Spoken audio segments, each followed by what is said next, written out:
Right. Welcome back, everyone. I don't want to unnecessarily prolong the break for at least the people who've been online for a long time. And I'd like to get started with the presentation. So we've had a pretty busy morning session, a lot to digest. So I think what we're trying to do with this presentation is sort of bring together some of those sort of strands of discussion into a more coherent narrative and present it as part of a broader project that we're doing. Of course, the first session, which was led by Anoma and Ipek, is part of a parallel project looking at architectures of solidarity, not necessarily in this part of the world, but in general, as you saw in the case studies that were discussed. The bit that we want to talk about is focusing on the idea of solidarity within the Global South, and particularly the South-South project, as you can see on the title of the lecture now. And so it kind of brings together some of this we've seen in the discussion with the second roundtable. And of course, Peter and I and Vladimir are heading this project. We've been involved in this for at least the last 5-6 years. And all of the work that we're sharing is the contribution of a whole list of authors, and the names of which you will see, some of whom you've met in Roundtable 2. So I think hopefully this will bring together a lot of those sort of varied discussions, and none of this is very clearly defined in many ways, and it's always a matter of debate. But we've tried in our last 5 odd years to bring together some coherence to the narrative, and which we are working and presenting as a book. So we're going to try and give a quick overview and maybe share a few other cases that were not discussed in the previous roundtable to show how this all comes together. So the title for the lecture, sorry, I'm also managing some of this technical stuff in the background, so just give me a second. Yeah. So the title of the lecture is From Nation Building to South-South Worldmaking. And I think it is important, as I kind of raised in the previous session, this sort of idea of the nation state, which even in our previous work, when we wrote about the modern architecture, the history of modern architecture in India, kind of we try to dissolve that border, but it keeps getting reinforced in the way we talk about it. And it's a thing that we've struggled with pretty much all our career. And we've tried to write transnational histories, and the South-South worldmaking is the sort of next step in that process, trying to understand the global histories of architecture outside of the national framings. So we will try and connect those ideas even in our own work and how we've gone from one to the other, and hopefully open up opportunities for a next generation of scholars to think about the global history of architecture outside of these confines that we've set ourselves into while writing the history of architecture. So, of course, as you can see on the title, the lecture is delivered, or was to be delivered in person by both me and Peter Scriver. And as you guys are aware, there's political events happening right now, which has made air travel challenging. So Peter is not able to join us in person, but he is online. So for efficiency, what I'm going to do is I'm going to ask Peter to do an initial bit, and then I will take over rather than us trying to go back and forth, which will be a lot more confusing in this hybrid format. So with that, Peter, I'll invite you to start off, and then I'll take over from there. Okay, are you hearing me? Yes. Okay, good. So, yeah, good morning, friends, colleagues, and the students who I understand are there in the room. I do so wish I could be there. I'm so sad that circumstances have prevented me from personally delivering this talk, because I so look forward to being back on this occasion in Ahmedabad, where I had the distinct privilege to live and work briefly so many years ago at the beginning of my career in architectural scholarship and teaching.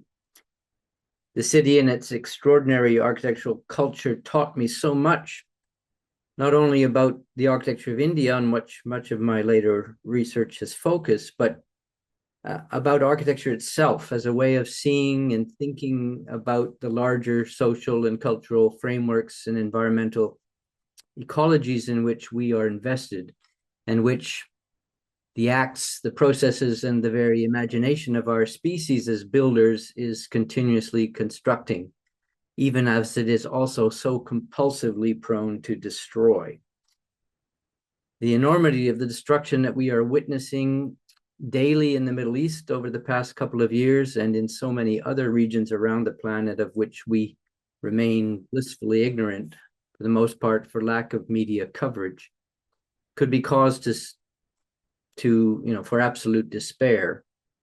But in this moment, when the destructive might and impatience of hard power is again being offered as the only answer to seemingly intractable problems inherent in this thing that we've just referred to, the principles of the nation state, it also seems to be the moment when the resistance of a softer, more responsive social cohesion among those who resist such prescriptive spatial logic is being brought to the fore. And I think that first session that we had with our colleagues looking at all of these small-scale, bottom-up notions of solidarity in space, in very intimate, mostly domestic spaces, or in the occupation of buildings intended for other purposes, but finding our ways there are an indication, in the same way that we're seeing on the streets of major cities like Minneapolis and Tehran and such, the mobilization of people en masse to push against the forces that are oppressing them. Solidarity is very much a topic that's so important, but so is the sort of cooperation that we want to talk about as well. What we're here to speak about in the presentation that Amit will present are the aims and some of the initial findings of a collective project that is exploring previously little examined evidence in the realms of architecture and construction history of how the ideals of transnational solidarity and cohesion that shaped and often challenged the development of the post-colonial global South over the past half century were actually materialized. Looking at political movements such as non-alignment and other formations of solidarity across the third world through the lens of what such projects actually built and the building processes they enabled casts a different, more hopeful light, we like to think, on what may importantly be understood best as an ongoing project rather than just a simple goal or output to be measured and assessed in a finite way, and which has too often been dismissed under such terms in post hoc political and economic assessments of those movements. South-South cooperation was not just the idle idealism of political orators, but fierce hope is an idea that Amit and I have been talking about. Fierce hope rooted in action. Above all, the commitment and the patience to build, to rebuild, and to build again, conscious in due course that nothing is ever again as it was, that change is inevitable, and that truly big changes take time to unfold, lots of time, beginning with small things that keep building or that build upon each other. And what I hope you'll see in the scope of case material we're about to discuss and show and discuss, particularly our own conceptual framing for this project, is that this really is about a very long-term project that began in some ways looking at Rina's work we saw in the last session in the 1950s, but is still ongoing if you believe in what we're looking at, which is, after all the smoke and bluster and fluster of charismatic politicians is out of the way, what actually, has been constructed. How can we look at these things in a positive light? Critically, of course, not with rosy-eyed idealism, but with this sort of fierce hope that things do change, will change, and that real aspirations like these can find their feet in concrete terms. So that's my proposition of what has inspired us in this project. And as Amit mentioned, it's been going on for 5 years or so already. Began in COVID, when we realized we could network in new ways, which could actually open up doors to some of the scholarship you're going to hear about. But I'll pass to Amit now to show you what that looks like. And I'll sit in the background here and try to stay awake. It's very advanced where I am in Canada at the moment. All right. Thank you, Peter, for that very valuable sort of overview. And I think it is interesting because the way the world politics has changed over the last few years, I think this topic has become ever more pertinent to kind of talk about. When we started talking about this as our project 5-6 years ago, we could kind of see some strands developing and we were mindful of it, but we were hoping that it wouldn't get much worse. And I think it is timely to kind of bring this to the attention of everybody else and see how it can offer a vision to the future. But I do want to sort of acknowledge before we start that this is what I'm going to present is not our work as individuals. Peter, me, and Vladimir are editors. We worked with a lot of the colleagues that you've met today. As you can see, there's a long list of people on the right-hand side who've contributed to this book project, which is currently in production, hopefully should be available later this year. And it tries to bring together this idea of South-South, stitching the notions of the non-aligned movement and cooperation within the global South as a general idea through architecture and construction, and see what models we have, but also what we could do going forward. We've kind of shared a little bit of the work already as a direct presentation by the people who've written it, but I think for the general audience here, a little bit of context is probably important. As historians, that is an important thing to look at. So I want to start with the term third world. And it's interesting, we use this term all the time. And living in Australia, I often talk to my friends about the third world, and it's a term we use all the time, first world problems, third world problems, and things like that. And it is the way we've learned to recognize this word in a way to represent poverty or underdevelopment or the economic challenges of a major part of the world. And it's an important thing we were talking about before, as well as how we are represented by different people and how we latch on to certain representations more than the other.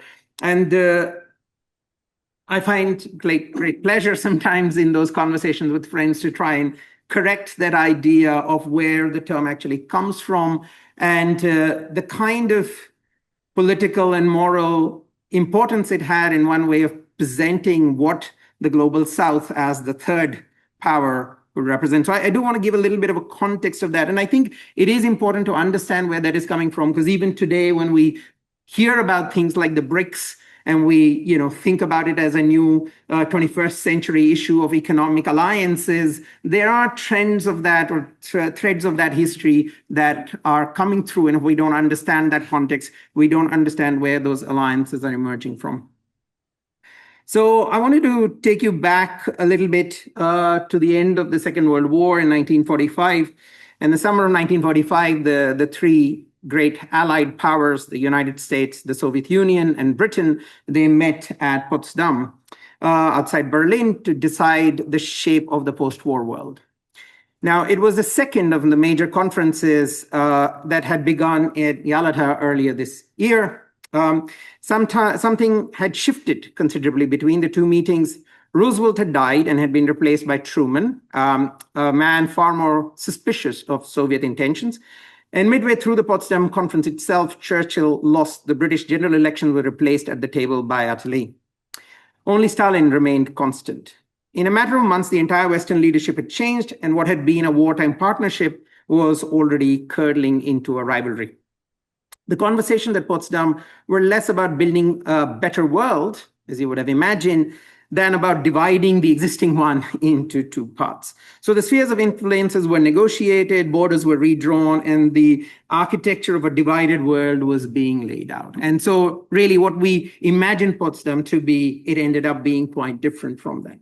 So what followed over the next decade was, as we know now, as the history of the Cold War, the context of the two superpowers, two ideological blocs, two competing visions of what the future might look like, in a confrontation that at its most intense brought humanity genuinely close to nuclear annihilation. And at least people from my generation, we've kind of lived through that. And even though it wasn't something that you talked about every day, you kind of knew at the back of your mind that this was a reality, right?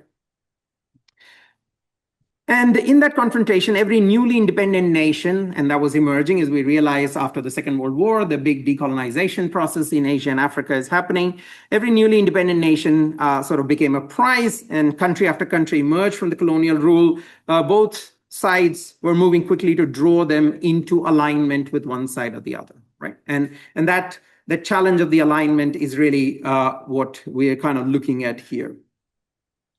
It was in this atmosphere that a different idea began to take shape. And on the right-hand side, you can sort of see in April 1955, 29 newly independent nations from Asia and Africa gathered in Bandung in Indonesia, which we heard about a little bit before. And this was called the Asian African Conference, subsequently now known as the Bandung Conference, which was an important germinating point for this idea. So they represented more than half the world's population in a way as part of this new set of new countries. They had arrived from across enormous range of political systems, ideological affiliations, and colonial histories. What they held in common was the experience of having recently won independence and a shared wariness about what the superpower confrontation was leading to. Nehru described their position as an active, positive engagement with the world, not withdrawal from it, but a refusal to subordinate their foreign policies to the logic of either bloc. And this was the seed of what gradually became known as the Third World. So the first world being the Western sphere, the second world being the Soviet Eastern sort of sphere, and the emergence of what eventually became the non-aligned component or the Third World. So I think it is important to know that, so that Third World is not a moniker that's been given to us as places that are under development and trying to get to where the global north is, but a place where we have actually taken a stance to not be part of this mess and to rethink, and hence the term world making. We'll come back to that later in the lecture. So anyway, with that basic stuff, I just want to sort of highlight that in that meeting, there were 5 countries that had particular leadership, and these, of course, represented by the leaders of the countries at the time, including Nehru from India, Tito from Yugoslavia, Nasser from Egypt, Sukarno from Indonesia, and Nkrumah from Ghana. And then these sort of 5 countries kind of take leadership, and they come from different regions and, of course, different histories. But again, they are united in the conviction that political independence had to mean something more than a seat at the table, which was still set by other people, right? So this kind of eventually sort of leads to what becomes the non-aligned movement. And Bandung is recognized as the birth of that, although it was not really called that just yet. The first non-aligned movement summit actually happened in Belgrade in 1961. And at that time, 25 nations gathered to kind of talk about what that future might look like. And Yugoslavia has an odd positioning in this because it kind of sits in Europe, but it's part of this socialist Eastern Europe, which finds it in a similar sort of problematic state as the rest of us. And it's been great to have Vladimir on the team as well to kind of bring that angle of the Yugoslavian history in conversation with the rest of the global South. So the timing of this meeting is also quite important because the Berlin Wall had just gone up few weeks before the delegates arrived, and Soviet nuclear tests had resumed the day before the conference began. The movement sent delegations directly to Kennedy and Khrushchev, calling for peace negotiation. The world's press, which is expected a minor diplomatic gathering, sent over 1,000 journalists to cover it, and the global South had finally announced itself as a political force. So it's important to understand that context. And this is not going to be a history of third world, but I do want to sort of bring out a few other things. Even those who know about the concept of the non-aligned movement don't sort of follow through that over the next decade, quite a few things were put in place through something like the United Nations, which would have meant that we would live in a very different world had the process not been overturned. So by 1964, this political energy had also acquired an economic dimension. I think that's a really important one, which kind of talks about the trade and exchange of knowledge, which was called the Group of 77, named for the 77 founding countries, now up from 25, 29 to 77, which now I think has grown to about 134. So it's a big group of people sitting on the table, and it was established at the first UN Conference on Trade and Development. Right, so this is the first UNCTAD conference in Geneva in 64, and we get a seat on the table as a big group. Okay, it gave the Global South a collective negotiating voice in terms of international trade and finance, and drew on a body of economic thinking associated particularly with the sort of structures that the South was going to be more than a managed dependency. Right. The argument reached its most ambitious expression in 1974 when the UN General Assembly adopted the Declaration for a New International Economic Order. And we spent a little bit more time about this in the book. And weirdly enough, we are at the 50-year mark since this happened. And we recently, there's another book that's come out looking at the history of NIEO, which is quite interesting to us to try and understand how this economic relationship could have developed had this reality been enacted. The UN General Assembly in 74 adopted the Declaration for NIEO. The demands were sweeping: sovereignty over natural resources, regulation of multinational corporations, fairer terms of trade, and genuine reform of the international financial institutions that had been established at Bretton Woods to serve primarily the interests of the industrialized North.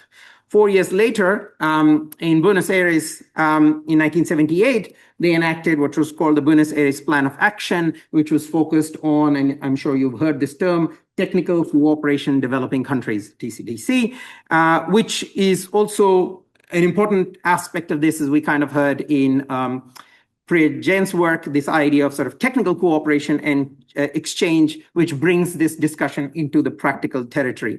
So developing countries committing to share expertise, technology, and knowledge directly with each other, building horizontal networks of exchange that could reduce dependency on northern institutions for professional guidance and technical know-how.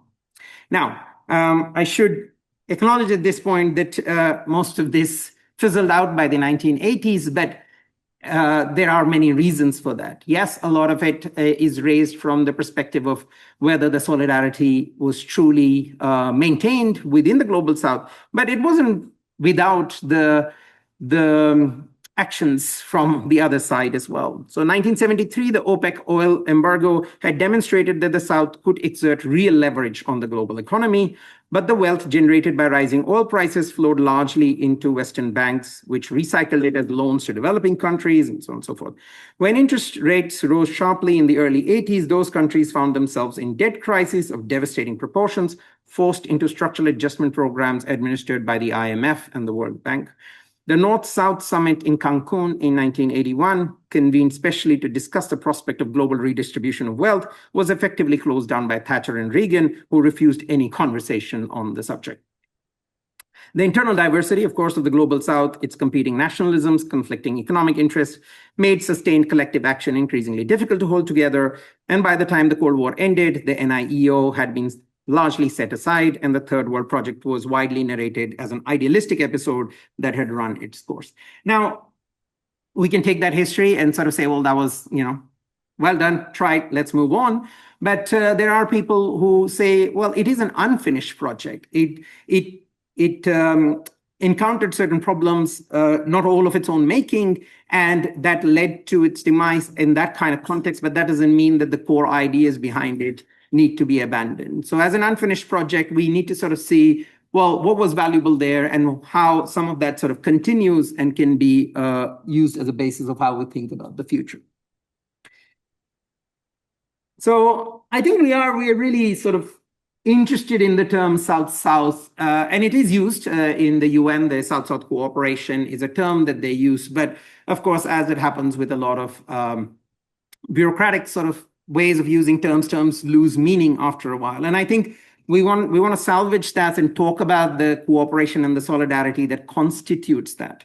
And so I want you to look at that sort of term that, yes, in one way it is about the global south, but it is not just global south. It is about that little red hyphen that we like in the middle, which is trying to represent all of that kind of idea of a horizontal cooperation. And we're trying not to use the terms cooperation and solidarity because it gets taken over by political forces and used in many different ways, and it loses its importance after a while. But the more people we've interviewed and we've worked with who were enacting this notion back in the era in the 60s, 70s, 80s, you kind of understand that they valued that solidarity in a completely different way than any kind of administrative or governmental paperwork would produce.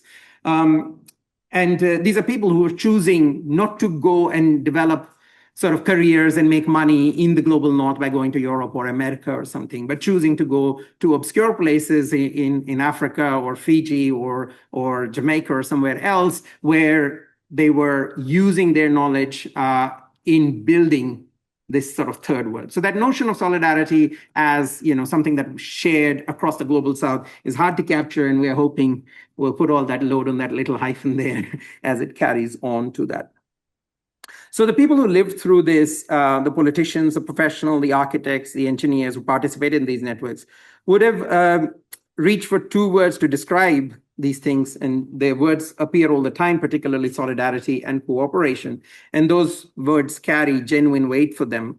But we're trying to sort of see how can we capture those in architectural terms for you to show how that was enacted in both architecture and construction.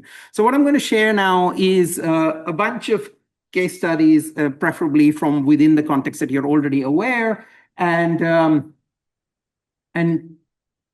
try to use the ones that were not in the previous discussion to kind of give you the full breadth of this thing.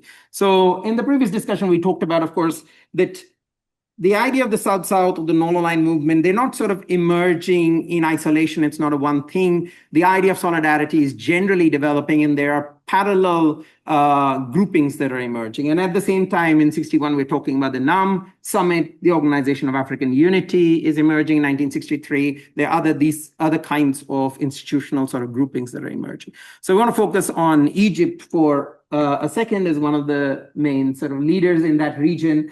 And so when the Organization of African Unity was founded in Cairo in 1963, Egypt was not merely the host nation. President Gamal Abdel Nasser had built Egypt into the intellectual and political center of the newly decolonizing world. And nowhere was that ambition more materially expressed than in the movement of Egyptian builders, architects, and engineers across what they were trying to put together, which was the Afro-Arab region. The backdrop of this story is also important. In 1956, the West had abruptly canceled its loan for the Aswan High Dam, and Egypt's great symbol of industrial self-determination. And Nasser had committed ever more to this sort of South-South solidarity, and Egypt's construction sector, which was already the largest in the Middle East with about 1.2 million workers, became one of the most powerful instruments of that politics. By the 1970s, an estimated 1.5 million Egyptians were working in neighboring countries, as you can sort of see in that kind of context, trying to establish the leadership that Egypt had already set up with the major Aswan Dam project. Egyptians were working in the neighboring countries. Roughly a quarter of them were in the construction industry. And this was we talk about migration diplomacy in the book, which is a strategic deployment of expertise as foreign policy. I'm not going to go through all of them, but just to kind of demonstrate the scope of work that is there, we talk about the different countries. In Yemen, the Republic of Yemen was declared in 1962. Egypt answered immediately by sending not just 70,000 troops, but hundreds of civilian experts who helped construct the very institutions of the modern state. Egyptian engineers designed Tahrir Square in Sana'a, the symbolic heart of the new republic, and architect Salah Zetoun designed the Yemen Central Bank, which you can see there. They also built the ministries of foreign affairs, education, finance, and health, laying down the grids of streets and reinforced concrete buildings that would shape Yemeni cities for generations. The most influential Yemeni engineer of the era, Abdullah al-Kushimi, was also trained in Egypt in that period.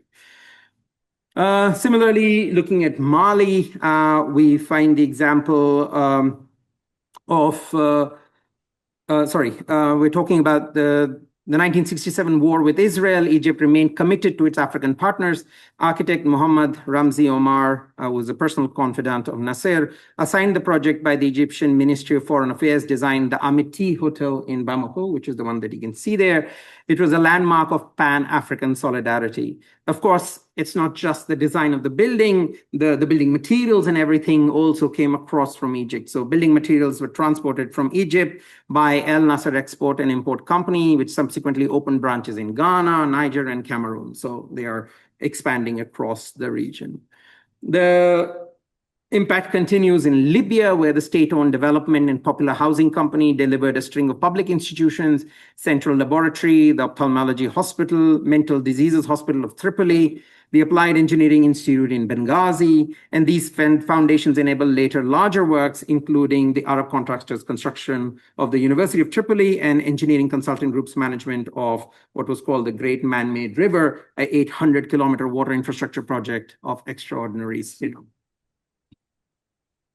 So not only is it to sort of focus on the core of the work, but the fact that this is coming and establishing that we can do this ourselves. We have the capacity to do these massive infrastructure projects. We have the engineering expertise. We have the construction expertise. We have all the material. And we do not need external influences for this. And in a bit, I'll talk about some Indian examples, which you'll be able to sort of relate to a lot more, knowing the characters yourself. So in Saudi Arabia, the network operated differently through individual architects rather than state commission. And here we've got, the new ministry building in Riyadh for King Saud and the Arab contractors, which the Arab contractors built. And the same company later won the contract for the Tehran International Airport, a multi-million-dollar commission designed by Minoru Yamasaki, which is that. So everything from the Yamama cement factory, which is helping them build their own capacity, to actual international, renowned sort of architectural work. So I want to bring this one to a close. Finally, Kuwait, perhaps Egypt's most intensive theater of operation. Here, Karim designed the Thunaya Al Ghanim building, one of Kuwait's first multi-story concrete structures, and the Mubarakia School, celebrated in Arab newspapers as a symbol of Arab Renaissance.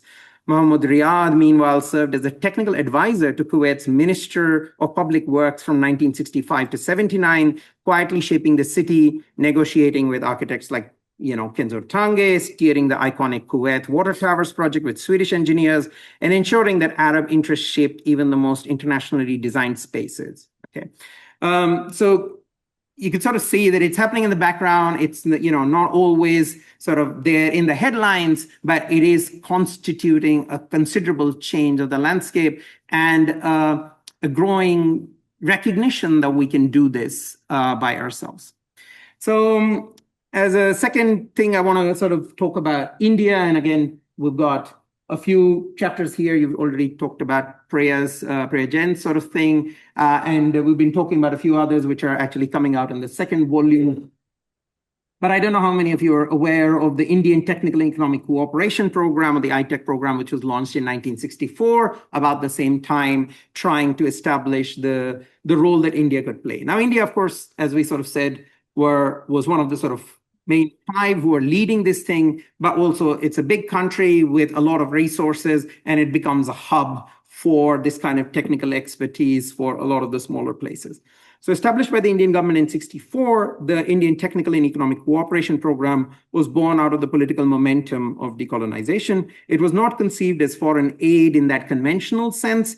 The framing was deliberately rejected. Instead, ITEC was presented as cooperation between equals. So it wasn't India providing aid to a lesser country, but it was a cooperation between equals, a South-South mechanism through which India could share its technical expertise in fields like civil engineering, information technology, and architecture with newly independent nations without replicating the hierarchical dependency structures of the colonial era. So again, there's a little bit of a history to this, and I'm not going to go into the technical stuff of that, but it is important to note that between 1955, when the Bandung meeting happened, and 1961, when the actual first NAM summit happened, Nehru and Tito and Nasser also sort of meet on the Brioni Islands, and these do become the people who are sort of leading this idea in the middle. I'm really rapidly going to go through some of the Indian examples just because I'm guessing most of you, at least in the room, would know some of these things. So we're talking about early 70s. We're talking about, India representing its technical capacity at a global scale. And this is a fantastic example of this. I'm sure everybody's aware of the Asian Trade Fair, the Pragati Maidan, which was from an engineering perspective, a fantastic representation of our capacity put together by Mahendra Raj, which was looking at how, of course, the technical ideas that are coming out of the West can then be implemented in the context of the global South through a much more human labor-focused approach of building. So all of this is done in situ rather than through prefabricated means. So it kind of is these engineers become a conduit between what is the technical know-how that they might get from their education overseas, but then really trying to see how the global South can enact that within the resources and capacities that it has. So a fantastic example of that. And the timing is perfect with the Asian Trade Fair. And those of you who've had the opportunity, luckily we've had a lot more sort of publication, exhibition about the ingenious level of sort of technical work that went into defining this thing. And we sort of see in the 70s with the oil crisis, one of the things that happens is there's a whole lot of shift. That the sort of government contracts here kind of are lesser, and there's a whole lot of shift of these people now traveling overseas. And we have an example, particularly here, of Mahendra Raj as a case study of sort of traveling to the Middle East, in this case, working with Ranjit Sabiki and Modam for the Pahlavi University dorms in that period. And, we've got sort of archival material for that. And working with Raj Rabal at the Arbita housing in Tehran. So all of these sort of things are happening where technical expertise is now coming from India. And this is really where the paper kind of looks at not these being individual bits that they are doing, but examples where actually even the governments in these countries is now relying on engineers here rather than engineers in Switzerland or something, which was the case before, to do large major infrastructure projects. So there are a range of examples of that, and this one is in Jeddah in 70s. Sitting in SEPT, I think it would be impossible not to talk about the relationships that we have with East Africa and the connections, particularly in architectural education. And we know, anybody who's here would have known about the background of Kurula Varki and Nilkant Chaya as, important characters who are going back and forth between SEPT here in Ahmedabad and Nairobi in Kenya. And this is the Royal Technical College, East Africa in Nairobi, where again, the detailed sort of research on this demonstrates how they're thinking about architectural education for this particular post-colonial global South context, which isn't just replicating the models that they might have encountered in Western institutions. So there are specific techniques and things. Even now, I think I missed that exhibition that was here in SEPT last week looking at vernacular architecture. And a lot of those sort of techniques and things are developed at this time where we start looking at, vernacular techniques and urbanisms of different sort and learning from what is already happening in the global South. And again, I'm mindful of time. There's too much material to go through, but I'm just trying to give you a very quick overview. There's also long-lasting relationships that are there. This is, of course, in Mauritius. The Upper Vasi Ghat sort of is now UNESCO site, which is a reminder of the colonial labor that was moved from India to that area, and where those sort of cultural and familiar connections have been maintained in such a way that not only is India sponsoring, and I think at some point the ITEC kind of says that Mauritius is its, I don't have the quote here, but it talks about how Mauritius has been one of the biggest recipients of that ITEC program in developing these things. And you get both ends of the spectrum. You've got what was known as the Ibine high-tech city, which is kind of like the Hyderabad high-tech sort of city, which is happening, trying to make Mauritius the sort of hub of African and Asian sort of commercial relationships, but also these kind of architectures with temples like this, which are new. They've been done in the last 10, 15 years, for which architects from India then go across and bring their expertise in these kind of traditional ways into doing things as well. So these kind of relationships are also deeply involved. And what I'm trying to say here is that the idea of the solidarity in the global south isn't something that emerges in the 1960s. It is leveraging these relationships that have existed. And Peter, in the previous discussion, talked about things like the PWD and other structures that are there, but these kind of person-to-person communications that are there as well. All right, okay. So much more to get through, but I'm just going to give you one quick more example before I try to bring this to an end, which kind of connects the Yugoslavian example, which I think is also particularly fascinating. And the interesting thing is, of course, it is about Yugoslavia, but also extends to Cuba, which connects to another aspect of the global south beyond the Indian Ocean rim. So in January 1966, Havana hosted the Tricontinental Conference, the most radical gathering of the post-colonial world, bringing together liberation movements not only from Asia and Africa, but also Latin America under what was known as OSPAL, or the Organization of Solidarity of the People of Asia, Africa, and Latin America. Yugoslavia was pointedly excluded from this gathering. Castro considered its brand of socialism too soft or too revisionist. And yet, just 1 year later, a quiet delegation of Cuban engineers boarded a plane to Belgrade to learn how to build apartment towers. And this is how that sort of story of solidarity begins. So the technology at the heart of this story was born in Belgrade in 1957, where civil engineer Branko Zezel, a world-renowned designer of pre-stressed bridges, developed his signature structural system with the Institute for Material Testing of Serbia, or the IMS Institute, hence the name, the IMS Zezel system. It was unlike the heavy panel systems dominating European mass housing. It was skeletal, light, and strikingly flexible. Prefabricated concrete columns and waffle slabs assembled in a 4.2 by 4.2 meter grid, held together by post-tension steel tendons and no load-bearing walls, free plan, and a free facade. The system found its first great urban expression, of course, in Novi Beograd, or New Belgrade, where the vast socialist housing program demanded fast, adaptable, and economical construction. What emerged is what came to be known as the Belgrade apartment, as you can see on the top. Modest but flexible units with endlessly varied layouts, absorbing the modernist principles of the free plan without sacrificing human livability. Within a single decade of its invention, 16,000 apartments had been built using the IMS Zezel system. Even now, if you go to Belgrade and go to New Belgrade, you can see these towers defining the skyline.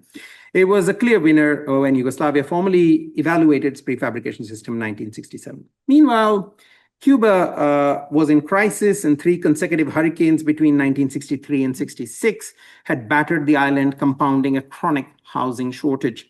It was in the wake of the Hurricane Alma that Yugoslavia made its offer, and in the summer of 67, a 4-member Cuban delegation arrived in Belgrade. Over 6 weeks, they worked with the IMS Institute team to design an experimental residential building.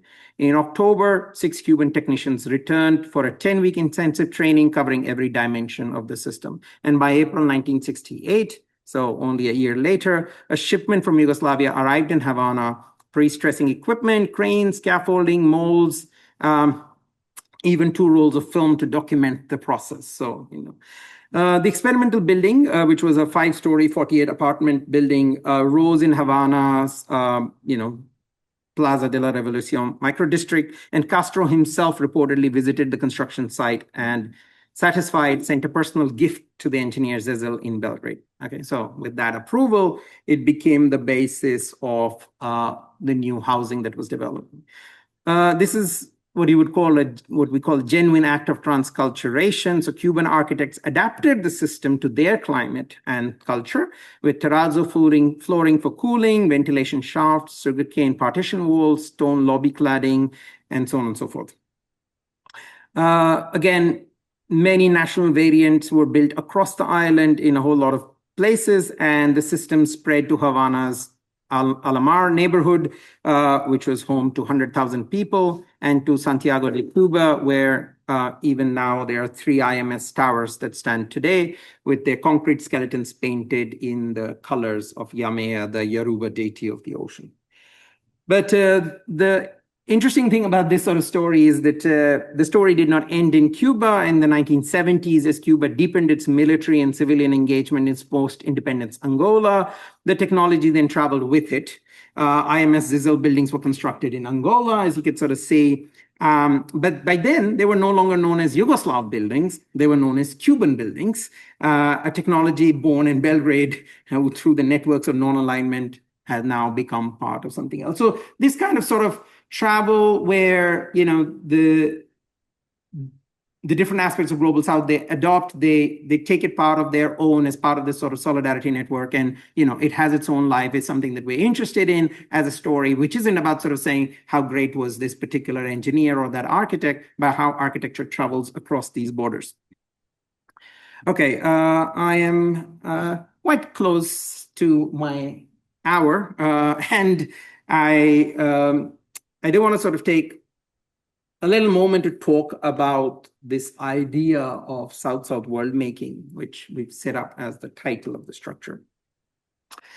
And I think it is important, not just as sort of historical narratives of things that happened, something in the past, but both, I think, as a model of what we can think about if we step outside the pre-existing constructs of nation states and hero architects and engineers and the ways we have constructed our history. And this is not to throw shade on people who've done the work, and those things were important to help us understand certain things that were happening. But as we move forward, we need to recognize that these boundaries are constructed as parts of stories that we've written, and then we need to reconsider whether they are relevant or still relevant.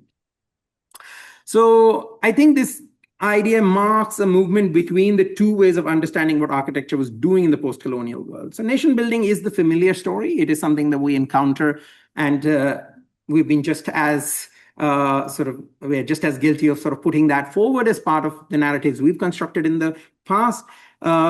Newly independent states, of course, raising the physical apparatus of sovereignty, parliaments, capitals, monuments, housing schemes, architecture in that sort of vertical register, the state projecting itself on the territory, all of these, it's real, it is important. And to a certain extent, all the projects we've talked about today are not outside of that, they are shaped by that. But the reason we're looking at it needs to be considered slightly differently.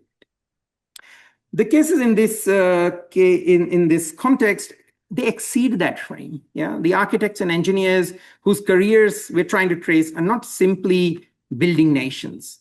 They are moving between all of these sort of places where they're not necessarily defined by the boundaries from Cairo, Singapore, Belgrade, Kampala, Havana, Accra. Yeah, and they're carrying knowledge, technologies, professional relationships across these distances that colonial geography had deliberately made difficult to traverse, right? So the boundaries of the nation states are defined by somebody else to make it harder, and we are trying to break those boundaries. So the intentions and agendas of those individuals are different. And while they might be playing multiple roles, as we all do in our lives, we're trying to pull those aspects and those drivers that are relevant to why they did this.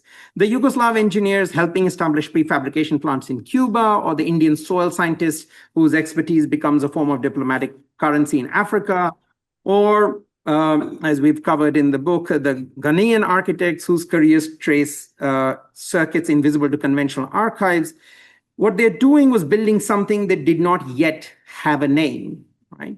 And that no single nation could claim as its own. I think that's really important to recognize and value, because, you know, to make their agency subservient to nation building would not be correct. And here we rely on Adam Getashaw's work, who calls this world making. So that's where the term world making comes from. The active project of forging connections and institutions capable of producing a genuinely different international order. Post-colonial leaders like Nkrumah and Nyerere understood that former political independence was only a beginning. The structures of economic and cultural dependence that colonialism had put in place did not dissolve when flags were changed. Transforming those structures required building new networks, new institutions, new platforms for exchange, new geographies of expertise and cooperation. The built environment was not peripheral to the project, or not even symbolic, as we often sort of think. It was one of the primary means through which the project could become real. In the overall project that we've sort of talked about through the books, and we divide the book into 3 sections, one looking at where architecture serves the political role directly. So it is how we stage the idea of non-aligned movement, the conference halls where the summits happen, and so on and so forth. There's a second section where we talk about institutions that are trying to step outside of those national agendas, like the Afro-Asian housing organization that we talked about before, which is saying, well, all right, this is about technical exchange. It isn't about, political rhetoric. And then the third section, which kind of talks about materials and people who are just sort of moving around and are acting as conduits without explicitly stating what the agenda is, but because they feel that surge of sort of solidarity or connection with the rest of the world. So what the projects reveal is that architecture in the Global South was doing this work across all of these sort of 3 dimensions at once. And we're not trying to say it's one or the other. It was providing stages on which new geopolitical identities could be performed. And it was enacting cooperation in practice through, in movement of labor, knowledge, and so on and so forth. And it was producing the evidence that these networks had actually functioned, connections were real and not merely rhetorical.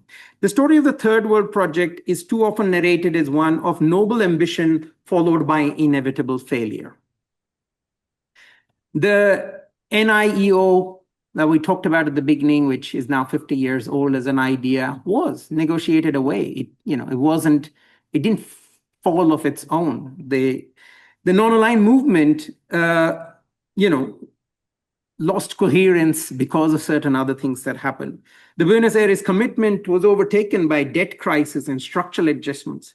These buildings and the networks that produced them complicate that narrative.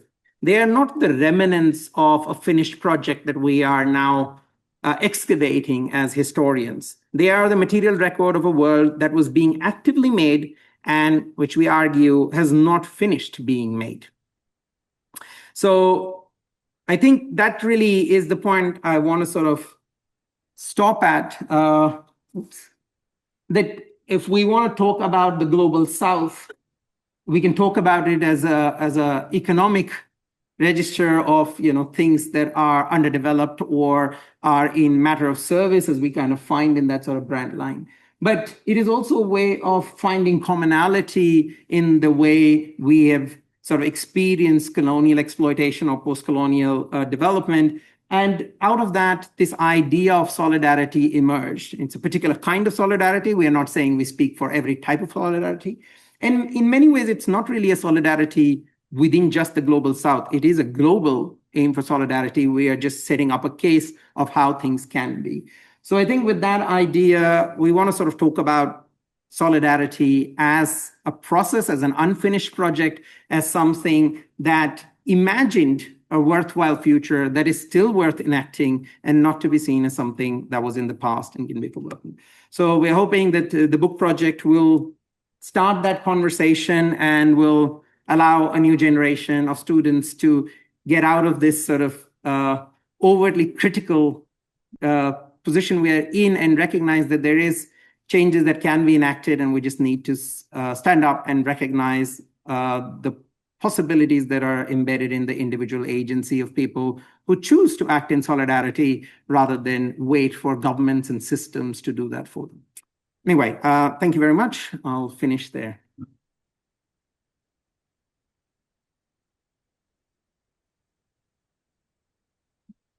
because we're sort of physically in the context here, I think we have a few sort of minutes to take questions or things that you might have. So, and I'll be happy to answer a few questions online as well if somebody is happy to share something on the chat.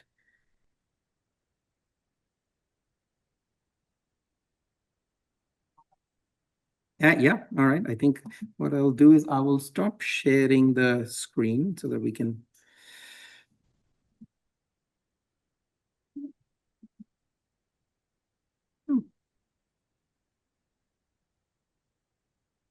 I think I have stopped sharing the screen.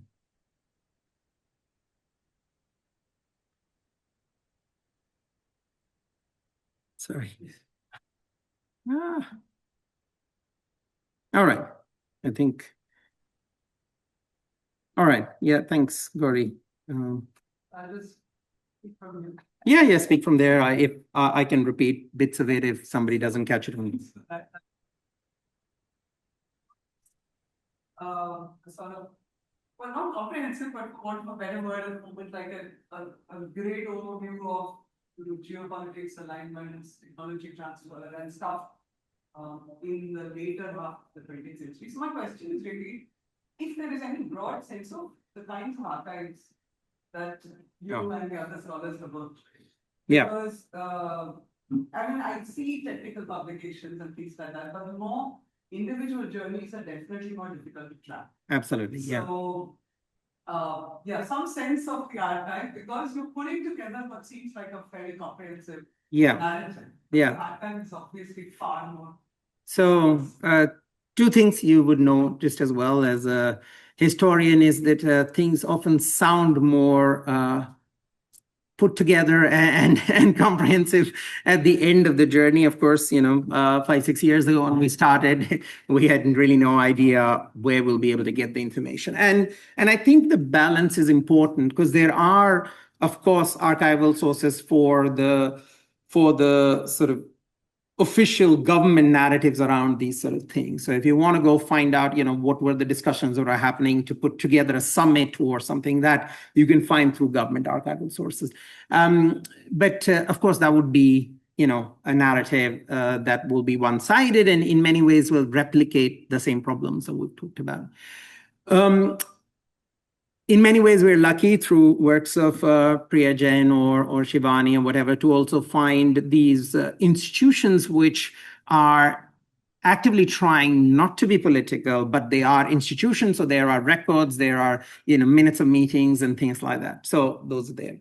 But as I sort of have reinforced again and again, in many ways, it is important to focus on both individuals who are the unnamed individuals who are motivated personally to do that. So I think that is really important to capture, and which is the bigger challenge in terms of archival information. And the second is when we really want to tell the story of material transfer or labor transfer where, we don't really have an individual to tell a story of. And I think in a way, we've been super lucky with the group that we've kind of put together. And to be fair, the group is bigger. This is volume 1. You would have seen we actually have material for a second volume, and we've been careful in choosing which go into the volume 1 to get that balance right as well.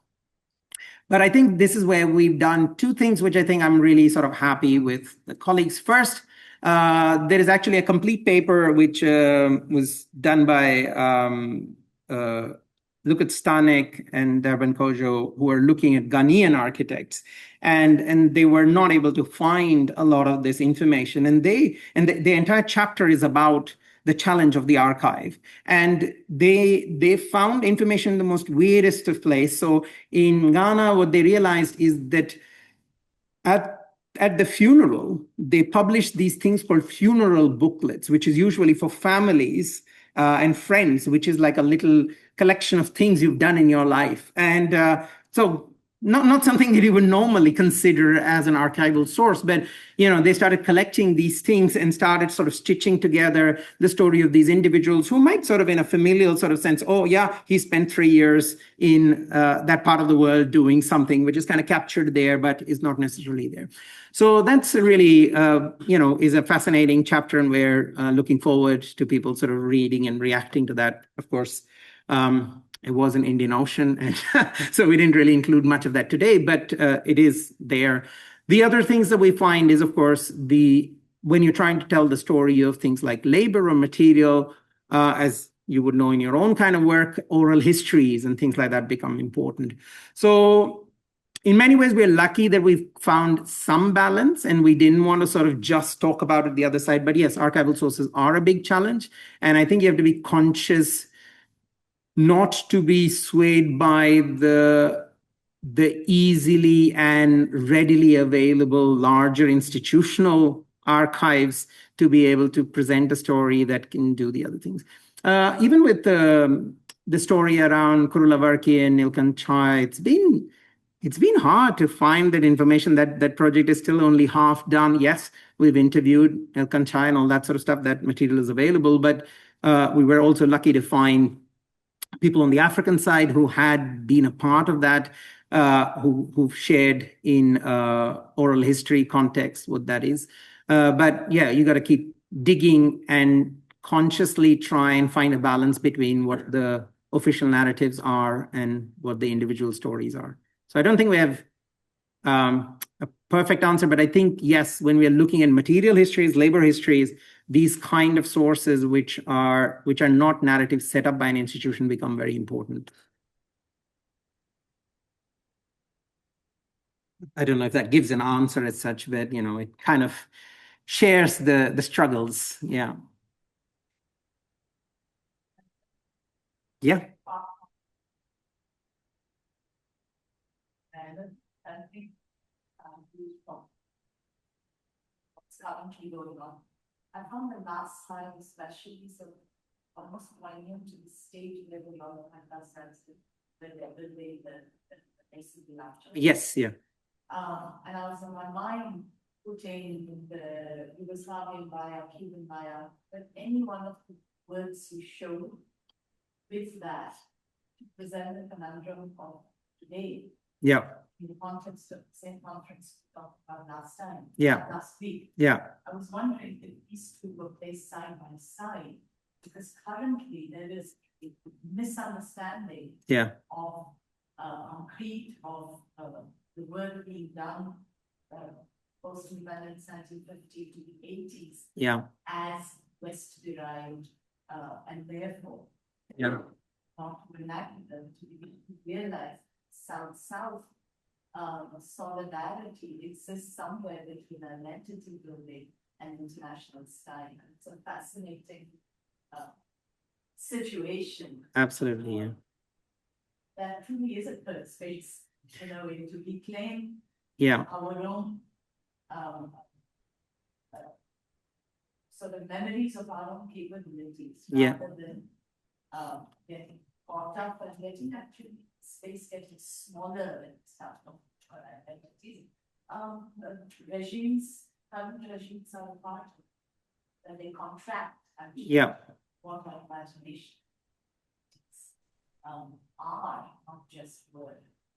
Yeah, no, I think of course, politics and identity, they are there in the background. You cannot avoid them.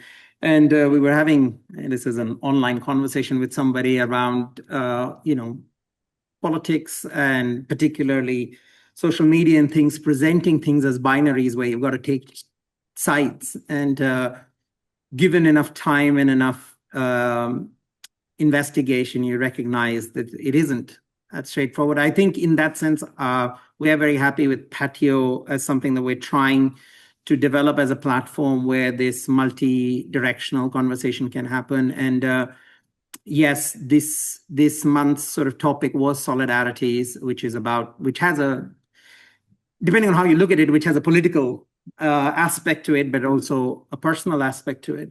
But another important theme that we run within PATIO, which is going to be next month's theme, which is looking at material histories, for instance, which tries to remove this idea of obsessive authorship and ownership that we've got around things. And that's where you're sort of talking about whether concrete belongs to a Western technological sort of way of looking at things, and does mud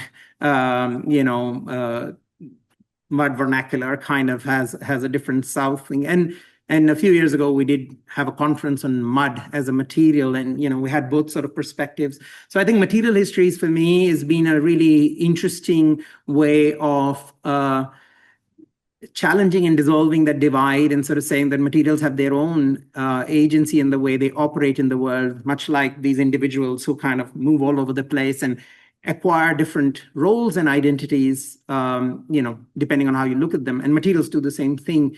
And that's a good way to dissolve those preformed ideas about what constitutes Western technology and what constitutes local or something from the global South. So I think, that's a great observation. And that's why I kind of chose that also, because I think in architecture, that's another thing. The idea of making is so important to us. The idea that as architects, we always imagine a future that's not been built. So we are used to the notion of not just replicating existing models, but thinking about how we can bring them together in new ways. So I think, for us, architecture and construction has been a useful way to sort of challenge those pre-existing politically charged sort of divisions that are there.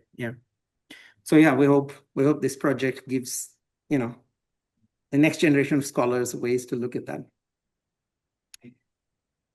Any kind of questions from the back? No, we have a question online. I know we've been going on. We'll go for a few more minutes. As I said, Ishita is asking. Okay, I don't think that's a question. That was just a comment. Thanks, Ishita.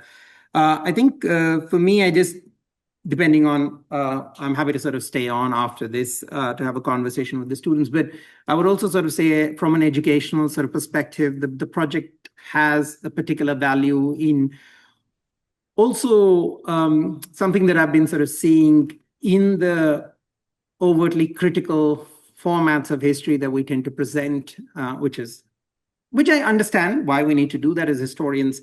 It does lead to a whole generation of new students who feel quite disheartened by the possibilities of the future. And I think, in a way, these narratives help remind us that there were individuals, like the world wasn't a brilliantly lovely place 50 years ago. It had similar sort of problems and similar sort of political leaders who were trying to do odd things, but individuals still acted in ways that imagined a better future. And while they may not have been the big names that you might have heard about in your sort of first, second year, they are the ones that are responsible in many ways for all the other things that are happening in the background.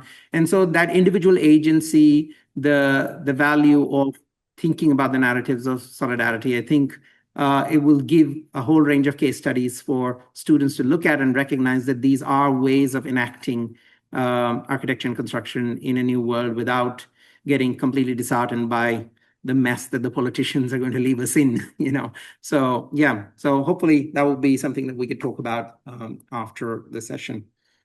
All right, I think if there's no other questions online, I will try and bring this to a close. We are about 10 minutes over time. So thank you, everybody, for hanging on with us. And we will, of course, try to put the recordings of this on YouTube, on our YouTube channel for those who were not able to attend. And we'll continue the conversation with the next PATIO session. So thanks.